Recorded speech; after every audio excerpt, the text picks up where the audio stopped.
Everything went blurry the moment my hands started trembling. I had spent months preparing for that reading, choosing a section from my manuscript that felt true enough to shatter me with every sentence. The room was heavy with anticipation, long oak table, 5 professors set like judges at a court. Fellow students sat to the side and behind, waiting, no one sure whether to breathe or crumple. They all wore that same blank expression until my own falter cracked the silence. They say your voice is clear until fear steps on your throat. My sentences spilled into stuttering syllables, then my vision went hot, eyelids burning. I tried again, but nothing made sense anymore. Nouns bent into other shapes, verbs trembling. Professor Kim coughed, a clipped sound. Somebody among the students stifled a laugh. I barely made it through 2 pages before my words dried up completely. I stood there, looking into the faces of people who had already decided. The silence was thick, mocking but polite. I rushed the ending. My voice, small and broken, said, "That's all." I heard a snicker. "Thank you, Mincio," Professor Bay said, but he was already glancing down at his notes. They asked nothing, just nodded for the next student. I sat down, trying to hide my hands under the table, pulse thundering in my ears.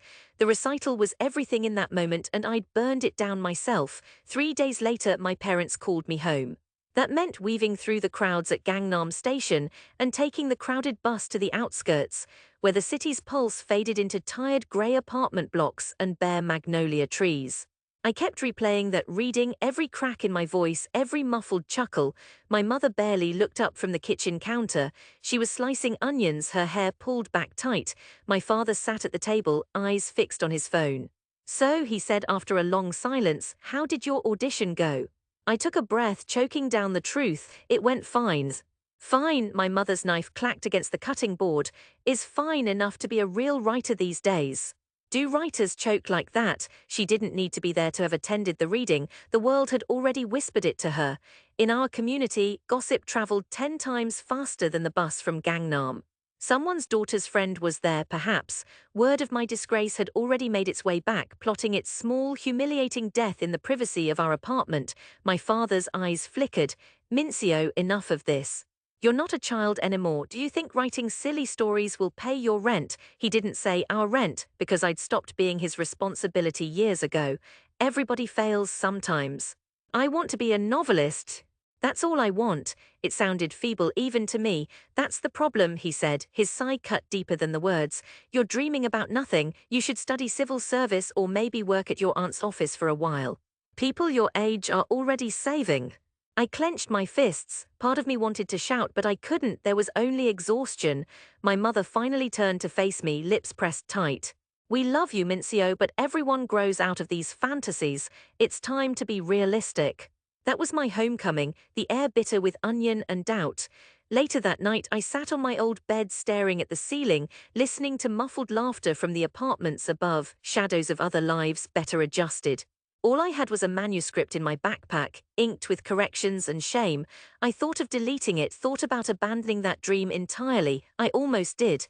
But in the morning, when sun forced its way through the window, I put the printed pages back in my backpack. I left without saying much. My mother didn't look up from her Bible as I slipped out the door. Word got around. Our neighbors, always keen on small conquests, seemed to take satisfaction in my failure. At church, the pastor's wife smiled tightly when she asked, "So how's that storybook job coming?" Kids from high school who'd become bankers and wedding planners looked through me like glass. Seoul's winter came on hard and cold. The city seems endless when you're defeated. I crashed on a friend's couch in Marpo, then started working nights at a cafe in Hongdae. The pay covered instant noodles and shared rent for a windowless room no bigger than a closet. Every morning before the city woke, I'd open my battered laptop and write. I didn't tell anyone. Sometimes I'd write 2 paragraphs, sometimes nothing. My story kept changing shape. Characters collapsed, then rebuilt themselves. I had no confidence, but the voice inside me, smaller but stubborn, said, "Don't stop." It was a cruel year. My father stopped calling altogether. My mother sent a text only on my birthday, and even then it was, "Hope you're well." They didn't come to see me.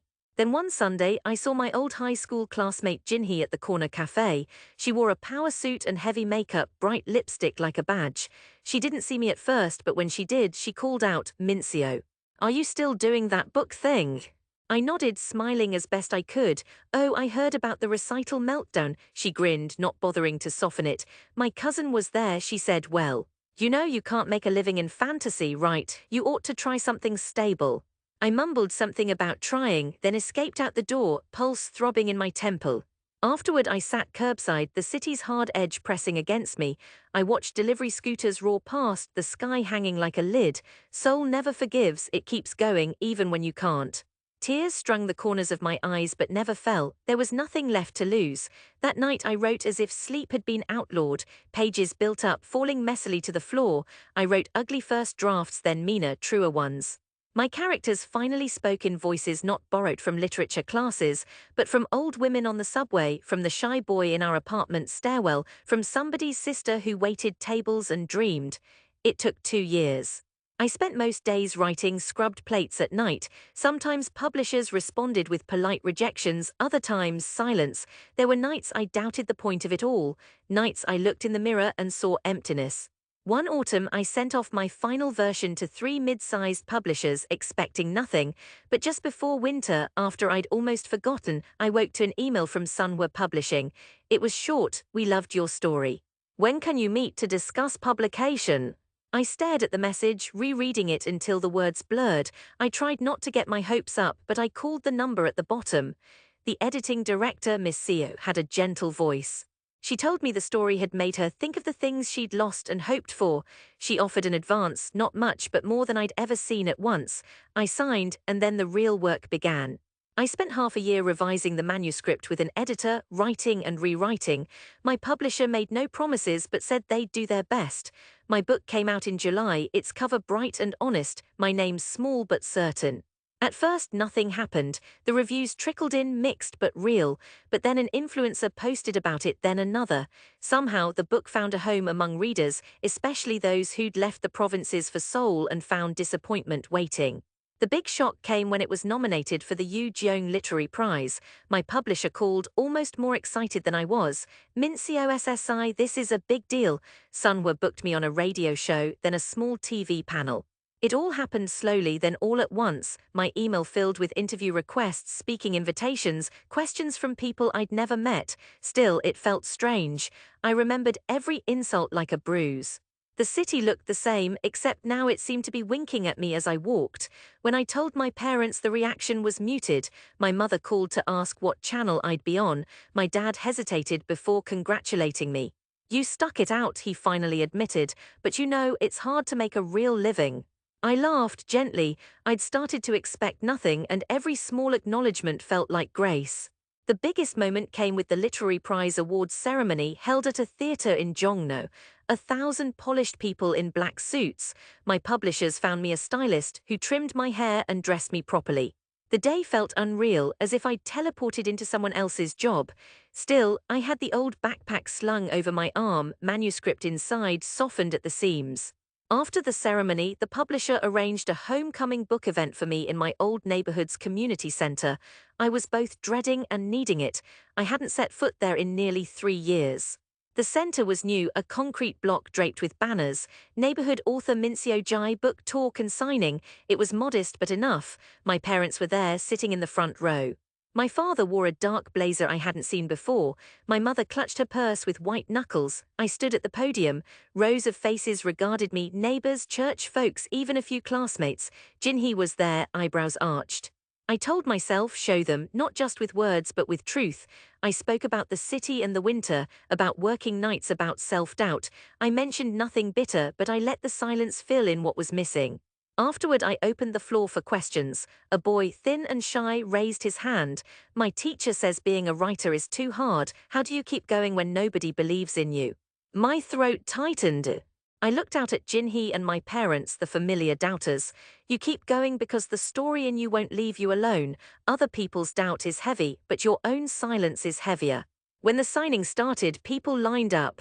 I signed books for the pastor's wife who wouldn't meet my eye, for Jinhee who said, "I always knew you were determined, maybe I was too harsh before." I smiled and let it pass. Then my father approached.